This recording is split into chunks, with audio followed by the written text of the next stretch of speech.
അസ്സലാമലൈക്കും.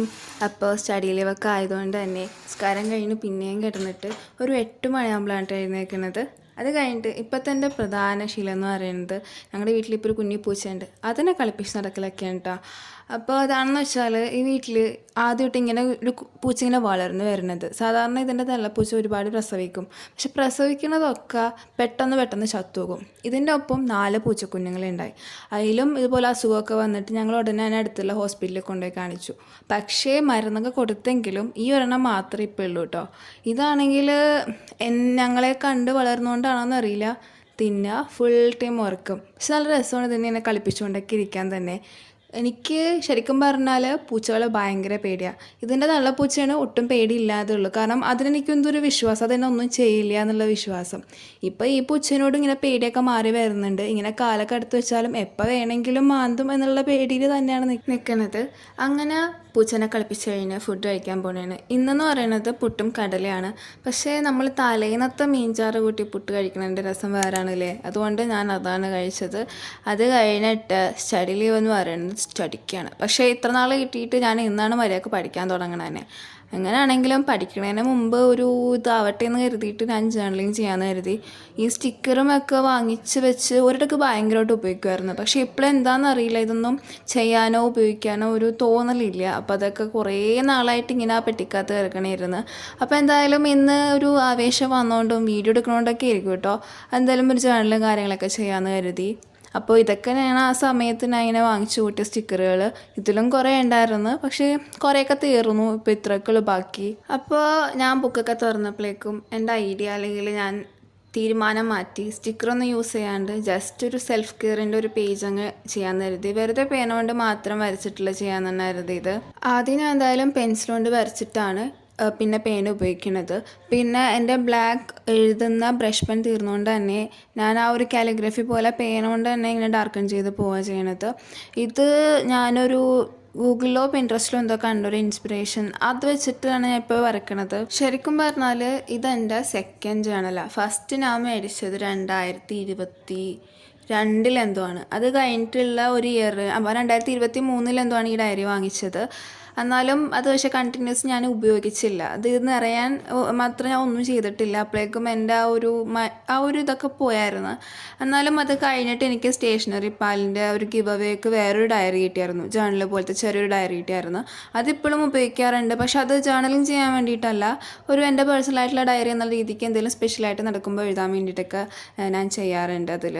പിന്നെ ഇനി ഞാൻ ആ ജേണലിംഗ് ഒക്കെ കഴിഞ്ഞപ്പോൾ ഞാൻ ഇനി ചെയ്യാൻ പോകുന്നത് ടു ഡു ലിസ്റ്റ് എന്നൊന്നും പറയാൻ പറ്റില്ല. പക്ഷെ എന്തായാലും ഇന്ന് എനിക്ക് ചെയ്ത് തീർക്കണം എന്നാഗ്രഹമുണ്ട്. പക്ഷെ എന്തായാലും ചെയ്ത് തീർക്കാൻ പറ്റുന്ന ഒരു ഉറപ്പില്ലാത്ത 2-3 കാര്യങ്ങൾ എഴുതി എന്തായാലും ഒട്ടിച്ച് വെക്കാമെന്ന് കരുതി. അതിൻ്റെ ആ ഒരു ചടങ്ങങ്ങ് മാറ്റണ്ടെന്നുള്ള രീതിക്ക് അതിനെ ഒട്ടിച്ച് വെക്കുന്നുണ്ട്.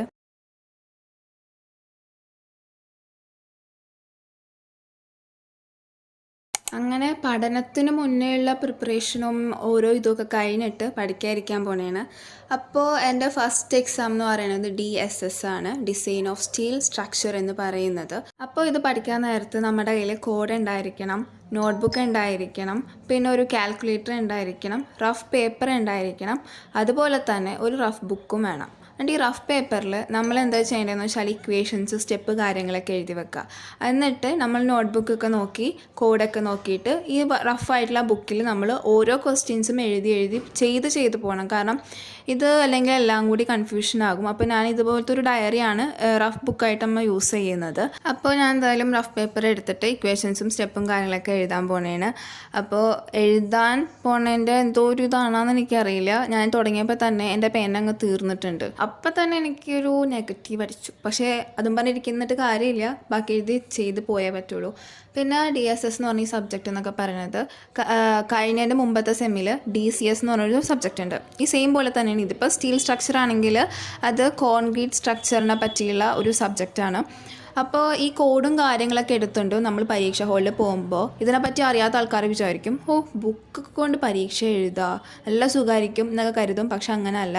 കാരണം കഴിഞ്ഞ എക്സാമിന് ഇത് ഈ രണ്ട് മൂന്ന് വലിയ അത്യാവശ്യം നല്ല പേജുള്ള ബുക്കുകളാണ് നമ്മൾ കൊണ്ടുപോകുന്നത്. നമുക്ക് വേണ്ട ഇക്വേഷൻസും സ്റ്റെപ്പും പല രീതിക്കൊക്കെ ആയിരിക്കും കിടക്കുന്നത്. നമ്മൾ അവിടെ ചെന്നിട്ട് ഒരു ആൻസറിന് വേണ്ടി അതിൻ്റെ ഇക്വേഷൻസ് തപ്പുമ്പോൾ വേറെ ക്വസ്റ്റിൻ്റെ ഇക്വേഷൻസൊക്കെ ആയിരിക്കും കിടക്കുന്നത്. എന്നാൽ ആ ക്വസ്റ്റിന് നോക്കുമ്പോൾ വേറെ കാണും. അങ്ങനെ ഫുൾ കൺഫ്യൂഷനും കാര്യങ്ങളാണ്. അങ്ങനെ കഴിഞ്ഞ DCS എന്ന് പറഞ്ഞാൽ ഒരു സബ്ജക്റ്റിൻ്റെ എക്സാം ഉണ്ടല്ലോ, അതിന് എനിക്ക് ഓർമ്മയുണ്ട് ഒരു പ്രോബ്ലം സ്റ്റെയർ കേസിൻ്റെ ഒരു പ്രോബ്ലം ഉണ്ടായിരുന്നു. അതാണ് ഞാൻ ഫസ്റ്റ് അറ്റൻഡ് ചെയ്തത്. ആ ഒരു പ്രോബ്ലം മര്യാദക്ക് ചെയ്ത് വന്നപ്പോൾ തന്നെ എൻ്റെ 1 മണിക്കൂർ കഴിഞ്ഞു. എങ്ങനെയാണ് അത്രയും ടൈം പോയതെന്ന് എനിക്ക് ഇപ്പോഴും അറിയില്ല. പക്ഷെ ഒരുപാട് ഇനിയും ബാക്കി കിടപ്പുണ്ടായിരുന്നു. അങ്ങനെയൊക്കെ പറഞ്ഞുകൊണ്ടിരിക്കുമ്പോഴാണ് അത് ആ പൂച്ച വരുന്നത്. ഫുഡിന് വേണ്ടിയാണ് പറഞ്ഞത്. ഇപ്പോൾ തൽക്കാലം എനിക്ക് എഴുന്നേറ്റ് പോകാനുള്ളതുകൊണ്ട് കുറച്ച് നേരം തടവിയിട്ട് ഞാൻ ബാക്കി പഠിക്കാതിരിക്കുന്നതാണ്.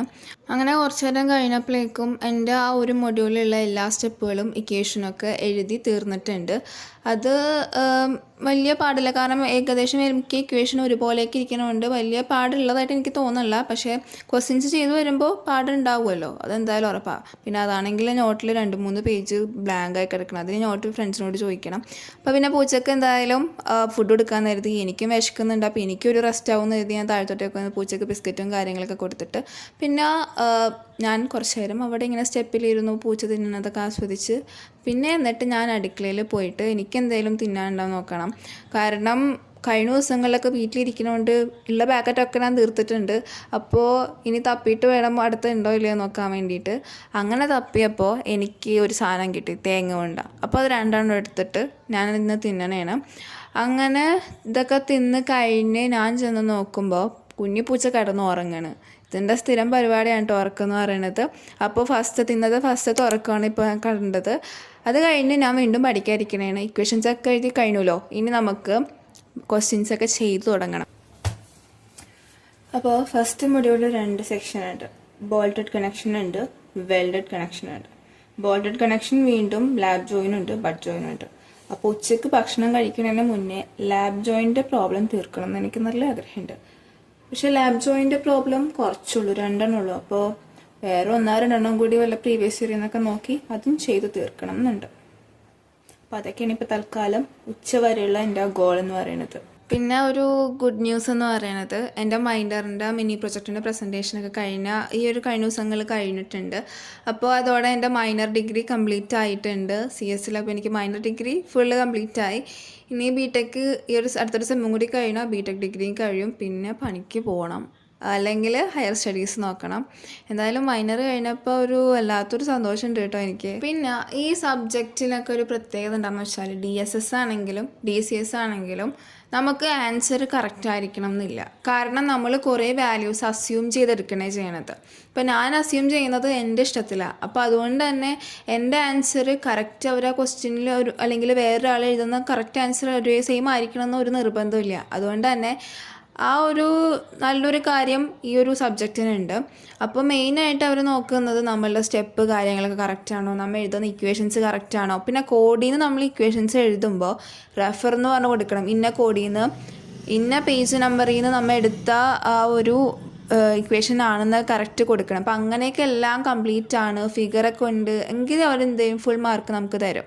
അപ്പം അങ്ങനത്തെ ഇതുള്ളതുകൊണ്ട് അത്യാവശ്യം ഒരുമാതിരി നമുക്ക് നല്ലൊരു സ്കോർ കിട്ടും എന്ന് പ്രതീക്ഷയുണ്ട്. പക്ഷേ നേരത്തെ പറഞ്ഞ പോലെ ടൈമിൻ്റെ ഒരു പ്രശ്നമുണ്ട്. കാരണം നമുക്കറിയില്ല എങ്ങനെ എത്ര പെട്ടെന്ന് ഈ സമയമൊക്കെ പോണേന്ന്.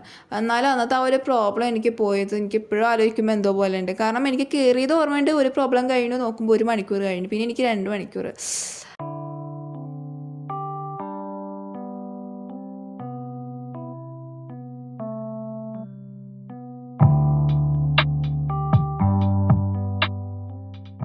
എന്തോ ഭാഗ്യത്തിന് ഉമ്മ ഫുഡ് കഴിക്കാൻ വിളിച്ചപ്പോഴേക്കും എൻ്റെ ആ ലാബ് ജോയിൻറ്റ് നമ്മൾ വിചാരിച്ച പോലെ തന്നെ തീർക്കാൻ പറ്റിയിട്ടുണ്ട്.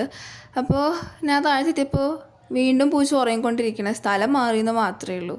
അങ്ങനെ ഞാൻ പിന്നെ അതിനെയൊക്കെ തടവിയിട്ട് കൈയൊക്കെ കഴുകി ഫുഡ് കഴിക്കാൻ പോണേണ്.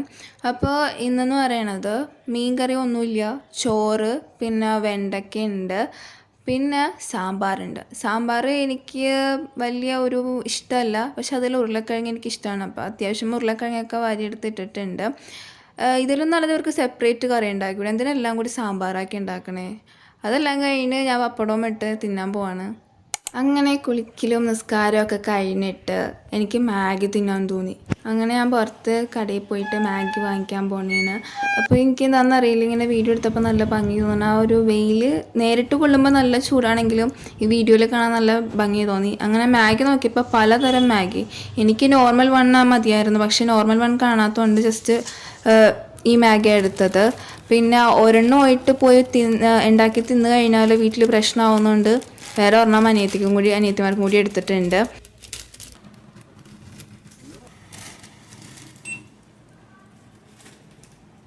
So welcome to Diya's cooking show.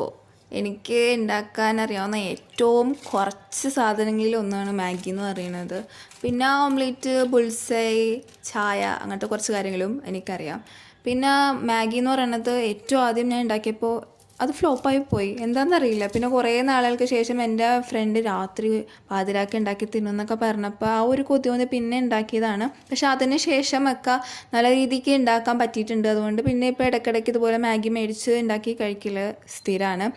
അങ്ങനെ ഒരു മാഗി ഉണ്ടാക്കി നമ്മൾ പ്ലേറ്റിലൊക്കെ ആക്കിയിട്ട് ഞാൻ എന്തെങ്കിലും ടി വി കണ്ടിട്ട് തിന്നാമെന്ന് കരുതി. ടി വി എന്ന് പറയുമ്പോൾ ഇപ്പോൾ ഞാൻ വെറുതെ റാൻഡമായിട്ട് വീഡിയോ കാണാൻ എനിക്ക് വലിയ താല്പര്യമില്ല. അപ്പോൾ ഒരു ഡ്രാമ കാണാമെന്ന് കരുതി. പക്ഷേ എനിക്കിപ്പോൾ ഒരു ഇൻട്രസ്റ്റ് ആയിട്ടൊരു ഡ്രാമ കിട്ടണില്ല. അതുകൊണ്ട് തന്നെ ഞാൻ ഓൾറെഡി കണ്ട ഒരു ഡ്രാമയുണ്ട്. അത് ഈ അടുത്ത് റിലീസായതാണ്, love is in the cloud എന്ന് പറയുന്നത്. അത് അപ്പോൾ ഞാൻ നോക്കിയപ്പോൾ എന്തായാലും അത് അത്യാവശ്യം നല്ല ഡ്രാമയാണ്, എനിക്കിഷ്ടമായ ഡ്രാമയാണ്. അപ്പോൾ അതൊന്നും കൂടി കാണാമെന്ന് കരുതി. ഇതാണ് ആ ഡ്രാമയെന്ന് പറയുന്നത്. ഇതിലെ ആക്ടർ എൻ്റെ ഫേവറേറ്റ് ആക്ടറാണ്. ഈ ആക്ടറിൻ്റെ മിക്കതും ഞാൻ കണ്ടിട്ടുണ്ട്. എനിക്ക് എന്താണെന്നറിയില്ല, ഈ ആക്ടറിനെ ഭയങ്കര ഇഷ്ടമാണ്, നല്ല രസമാണ്. ഈ ആക്ടിങ് ആണെങ്കിലും എല്ലാം കൊണ്ടും ഭയങ്കര രസമാണ് ഈ ആക്ടറിനെ കാണാൻ വേണ്ടിയിട്ട്. അങ്ങനെ ഫുഡ് തീറ്റയും ഫാൻ ഗേളിങ്ങും ഡ്രാമ കാണലും ഒക്കെ കഴിഞ്ഞിട്ട് നമ്മൾ വീണ്ടും പഠിക്കാതിരിക്കുന്നതാണ്. ലാബ് ജോയിൻ്റ് കഴിഞ്ഞു, ഇനി ബഡ് ജോയിൻറ്റും ഉണ്ട്, അതുപോലെ തന്നെ വെൽഡഡ് കണക്ഷനും ഉണ്ട്. ലാബ് ജോയിൻറ്റും ബഡ് ജോയിൻ്റെയും പ്രോബ്ലംസ് ഏകദേശം സെയിം തന്നെയാണ്, വലിയ ഡിഫറൻസ് ഒന്നും ഇല്ല. അതുകൊണ്ട് തന്നെ എളുപ്പം ചെയ്ത് തീർക്കാൻ എനിക്ക് പറ്റുന്നുണ്ട്.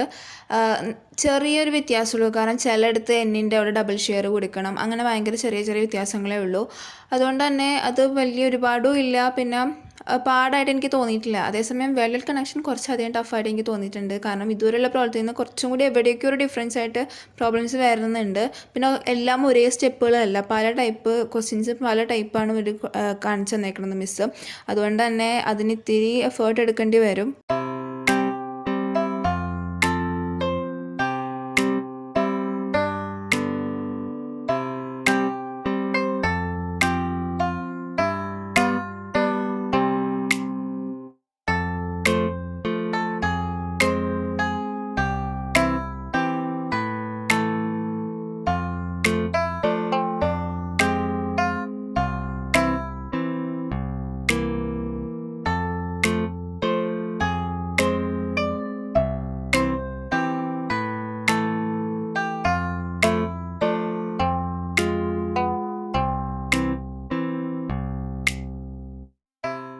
അപ്പോൾ ഒരു 7 മണിയായപ്പോഴേക്കും ഒരു ബിസ്ക്കറ്റിക്കാനും കാര്യങ്ങളൊക്കെ ഉള്ളതുകൊണ്ട് ഞാൻ ഒരു ബ്രേക്ക് എടുക്കണേന്.